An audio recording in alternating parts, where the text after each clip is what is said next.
ज्यादा काम करेगी और चाइना में वृद्ध आबादी ज्यादा होगी, युवाओं की आबादी कम होगी। तो इसका मतलब हम पॉजिटिव स्थिति में है पॉपुलेशन डिविडेंड को लेकर के। ठीक है, तो अगर हम इस पॉपुलेशन डिविडेंड को क्या करें, बेहतर न्यूट्रिशन, बेहतर हेल्थ सर्विसेज, बेहतर एजुकेशन, बेहतर स्किल के साथ अगर हम आगे बढ़ाएं, कुशल मानव संसाधन बनाएं, तो स्वाभाविक रूप से यानी भारत को चाहे जीडीपी हो उसमें भी योगदान मिल सकता है और समावेशी विकास का लक्ष्य हम प्राप्त ही करेंगे, गरीबी को दूर करने में भी हम सहायक होंगे। क्योंकि अगर ह्यूमन रिसोर्स यानी ह्यूमन अगर एक रिसोर्स हो जाएगा तो स्वाभाविक है वह क्या करेगा, मल्टीप्लाई आपको लाभ पहुंचाएगा, चाहे आपकी जीडीपी हो या कोई अन्य क्षेत्र हो। तो चीन भारत जनसंख्या का जो यहां कंपेयर किया गया, मैंने यही यहां पर पढ़ाया है। धीमा ड्रैगन यानी चीन धीमी हो चुका है किसमें, जनसंख्या के मामले में रेसिंग एलिफेंट, और हाथी बहुत तेजी के साथ बढ़ रहा है, हाथी यानी हिंदुस्तान। यहां पर हाथी शब्द का इस्तेमाल किया गया हिंदुस्तान के लिए, इसको आप याद कर लीजिएगा। हाथी शब्द हिंदुस्तान के लिए इस्तेमाल किया गया है। पॉपुलेशन एंड एसोसिएटेड इशू, जनसंख्या एवं संबद्ध मुद्दे, सीधा सीधा ये टॉपिक है और ये मैंने कॉन्सेप्ट डेवलप करने के लिए लगाया, इसीलिए कोई प्रीवियस ईयर का क्वेश्चन यहां पर नहीं लगाया गया। मैंने साफ बताया पॉपुलेशन डिविडेंड को लेकर के आपको लिखना है, ठीक है। या भारत चीन कंपेयर कोई भी चीज आप कर रहे हैं तो वहां पर चीन से भारत को आगे दिखाने में यह पॉपुलेशन डिविडेंड वाला कॉन्सेप्ट आपको यूज करना है। दो जगहों पर इसकी इंपॉर्टेंस है, याद रखिएगा। तो 2022 में कहा गया है कि चीन पहली बार अपनी जनसंख्या में क्या देखेगा, एब्सोल्यूट डिक्लाइन देखेगा, यानी पूर्ण गिरावट देखेगा। और 2023 में भारत की जनसंख्या चीन को पार कर जाएगी, ऐसा संयुक्त राष्ट्र कहता है। तो अब इसी के बारे में है, याद रखिएगा। अब यहां पर बताया गया, ये आपको ट्रेडिशनल भी पूछ सकता है कि जनसंख्या के दो ड्राइवर कौन सबसे मुख्य होते हैं, यानी वैसे भी आपको पता होना चाहिए कि जनसंख्या के मुख्य चालक कौन कौन से होते हैं। तो जनसंख्या के मुख्य चालक कौन कौन से होते हैं, पहला मोर्टेलिटी, यानी अगर किसी देश में मृत्यु दर कम है तो ऑब्वियस है जनसंख्या उसकी बढ़ी जाएगी। दूसरा है टोटल फर्टिलिटी रेट, अगर टोटल फर्टिलिटी रेट ज्यादा है तो ऑब्वियस है जनसंख्या बढ़ेगी, और अगर टोटल फर्टिलिटी रेट कुल प्रजनन दर कम है तो जनसंख्या घटेगी। तो ये दो फैक्टर हैं जो जनसंख्या को निर्धारित करते हैं। तो अगर अब आपसे कोई पूछ ले कि जनसंख्या समृद्धि को कौन कौन से कारक निर्धारित करते हैं, तो बहुत से फैक्टर्स होंगे, लेकिन सबसे इंपॉर्टेंट जो दो फैक्टर आपको लिखने हैं, वो पहला फैक्टर लिखना है मोर्टेलिटी और उसके बाद दूसरा फैक्टर लिखना है टोटल फर्टिलिटी रेट। तो दोनों को आप याद कर लीजिएगा बहुत अच्छे से, ठीक है। अब इसके बारे में हम थोड़ा थोड़ा पढ़ लेते हैं। मोर्टेलिटी, तो मैंने कहा ना ये टॉपिक क्या है, छोटे छोटे पॉकेट्स में अगर इसको हम समझने की कोशिश करेंगे तो ये टॉपिक हमारे लिए बहुत उपयोगी हो जाएगा, अन्यथा इसको छोड़ा जा सकता था। जनसंख्या परिवर्तन के दो प्राथमिक चालक यानी मोर्टेलिटी, मृत्यु दर क्या है, किसी विशेष जनसंख्या में मृत्यु की संख्या का एक मापक, याद रखिएगा। मृत्यु दर यानी हमारी जनसंख्या 100 है, इसमें से कितने लोगों की मृत्यु हो रही है, उसी को हम बोलते हैं मोर्टेलिटी, याद रखिएगा।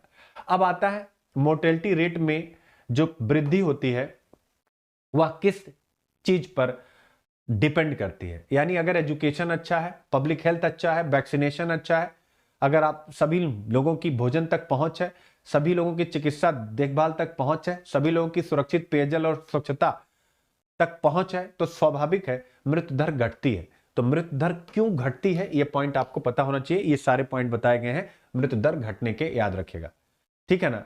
तो इसको आप याद रखिएगा, ठीक है। और मृत्यु दर में अगर कमी होती है तो हमें हमारी जनसंख्या बढ़ती है, तो हिंदुस्तान में ऑब्वियस है मृत्यु दर में कमी है तो जनसंख्या हमारी बढ़ रही है। ये पॉइंट आप दिमाग में रखिएगा, ठीक है। दूसरा पॉइंट आता है टोटल फर्टिलिटी रेट, तो हमारा चीन से ज्यादा है, इसीलिए हम 2023 में चीन के कंपेयर में विश्व की सबसे बड़ी आबादी होने जा रहे हैं, याद रखें। कुल प्रजनन दर यानी TFR क्या है, एक औसत महिला द्वारा अपने जीवन काल में पैदा किए जाने वाले बच्चों की संख्या। जैसे एक महिला कितने बच्चे पैदा करी हिंदुस्तान में, 2 बच्चे, तो सिंपल सी बात है, इसी को हम बोलेंगे कुल प्रजनन दर। तो इसकी डेफिनेशन भी आप याद रखिएगा। प्रजनन क्षमता में गिरावट जनसंख्या वृद्धि को धीमा कर देता है और प्रजनन दर में बढ़ोतरी जनसंख्या वृद्धि का कारण बनती है। तो ये याद रखिएगा। चाइना में यही स्थिति प्राप्त कर ली गई है, टोटल फर्टिलिटी रेट बहुत ज्यादा कम हो चुका है चीन की एक संतान नीति के कारण, जिसे हालांकि उसने 2016 में समाप्त कर दिया है, ठीक है। तो आप देख सकते हैं। ये सारी बातें हैं।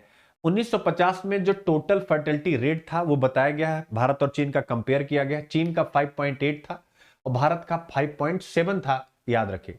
लेकिन पिछले 3 दशकों में चीन और भारत दोनों का टोटल फर्टिलिटी रेट गिरा है, ठीक है ना, क्लियर है। और हिंदुस्तान का अगर हम देखें तो 2 पर आ चुका है, याद रखिएगा। हालांकि होना चाहिए 2.1, लेकिन 2 पर आ चुका है हिंदुस्तान का। अब आता है रिप्लेसमेंट लेबल फर्टिलिटी। ये अच्छा कॉन्सेप्ट है, इसको आप, क्या है रिप्लेसमेंट लेबल फर्टिलिटी, ये क्या है? 2.1 के टोटल फर्टिलिटी रेट को हम रिप्लेसमेंट लेवल फर्टिलिटी कहते हैं। इसका मतलब है कि एक महिला 2 बच्चे पैदा कर रही है, तो इसका मतलब क्या है? इसका मतलब अगर एक महिला 2 बच्चे पैदा करे, यानी 2.1, एक महिला अगर 2 बच्चे पैदा कर रही है तो वो रिप्लेसमेंट लेवल फर्टिलिटी के स्तर के साथ जुड़ी हुई है। रिप्लेसमेंट मतलब कि वह फिर अपने 2 बच्चे आएंगे तो उसके पति और पत्नी दोनों को रिप्लेस करने के लिए 2 लोग आ गए ना, उसी को बोलते हैं रिप्लेसमेंट लेवल फर्टिलिटी, याद रखिएगा। 2.1 के टीएफआर को, ये प्रीलिम्स के लिए भी आपको पता होना चाहिए, 2.1 के टीएफआर को रिप्लेसमेंट लेवल फर्टिलिटी कहते हैं, याद रखिएगा। सीधे तौर पर इसको समझा जाए तो जो मैंने आपको बताया, 2 बच्चों वाली एक महिला मूल रूप से खुद को और अपने साथी को 2 नए जीवन से बदलती है, ठीक है, क्लियर हो गया। 2.1, ठीक है, तो इसको आप ध्यान रखिएगा। अब आता है चीन में संकट है। चीन का टोटल फर्टिलिटी रेट पहली बार 1991 में प्रतिस्थापन से नीचे चला गया, जो भारत से लगभग 30 साल पहले था। यानी भारत का जब टोटल फर्टिलिटी रेट नीचे गया, उसके 30 साल पहले ही यानी चाइना का चला गया, कहां पर? 1991 में। और भारत में कब गया? यानी 2001, 2011, 2021 में। तो भारत का टोटल फर्टिलिटी रेट नीचे गया 2021 में, और चाइना का 1991 में ही चला गया। 30 सालों की भारत के पास बढ़त है, यानी आने वाले 30 वर्षों में, पॉइंट को नोट करेगा, आने वाले 30 वर्षों में भारत पॉपुलेशन डिविडेंड की स्थिति में रहेगा और चीन पॉपुलेशन डिविडेंड की स्थिति में नहीं रहेगा, यह आप ध्यान रखिएगा, ठीक है ना। चीन की टीएफआर 2020 की जनगणना के अनुसार प्रति महिला 1.3 थी, यानी एक महिला एक ही बच्चा पैदा कर रही थी। हालांकि 1990 में शुरू की गई एक संतान की नीति को 2016 में चाइना ने क्या किया था? समाप्त कर दिया था। तो ये सारी बातें हैं। तो चीन के सामने बहुत बड़ा संकट आ गया है, प्राइम वर्किंग एज की संख्या कम हो रही, decline population of prime working age. अब आप देखिए, ये सबसे इंपॉर्टेंट है। तो अब 2045 तक चीन की कामकाजी उम्र की आबादी का हिस्सा, यानी जो प्राइम वर्किंग एज है, इसे हम कामकाजी उम्र की आबादी कहते हैं, 50% से नीचे गिर जाएगा। अब ये देखिएगा, यानी प्राइम वर्किंग एज इसी को बोलते हैं। यानी चाइना पॉपुलेशन डिविडेंड में अब नीचे की तरफ जा रहा है, प्राइम वर्किंग एज, और हिंदुस्तान यानी आगे जा रहा है। तो यहीं पर भारत के लिए एक अवसर है कि अगर वह पॉपुलेशन डिविडेंड को बेहतर न्यूट्रिशन, बेहतर हेल्थ फैसिलिटीज, बेहतर एजुकेशन और बेहतर स्किल दे, तो स्वाभाविक रूप से हम लोग यहां पर क्या कर सकते हैं, यानी चाइना से बहुत आगे निकल सकते हैं। ध्यान रखिए कि क्या कर सकते हैं, चाइना से बहुत आगे निकल सकते हैं। तो यही सारी बातें याद रखिएगा, ठीक है। तो चीन में श्रम शक्ति घटेगी और वृद्ध लोग यहां पर ज्यादा होंगे, यह भारत के लिए अवसर है। एडिटोरियल राइटर ने कहा, इंडिया हैज एन अपॉर्चुनिटी, आप देख सकते हैं। तो अब इंडिया के लिए अपॉर्चुनिटी कैसे, आप ऐसे भी समझ सकते हैं, कैसे कि भाई जैसे रेमिटेंस, अगर हमारे पास युवा आबादी ज्यादा है, विदेश में भी जाएगी तो वहां से हमें रेमिटेंस भी मिलेगा, तो बहुत से लाभ है, ऐसा नहीं। तो भारत के पास एक अवसर है, याद रखिएगा। तो भारत की कामकाजी उम्र की आबादी कुल आबादी में 2007 में ही 50% को पार कर गया, और चाइना का गिर रहा है 2030 के मध्य तक, यानी 2035 तक ये 57% पर पहुंच जाएगा।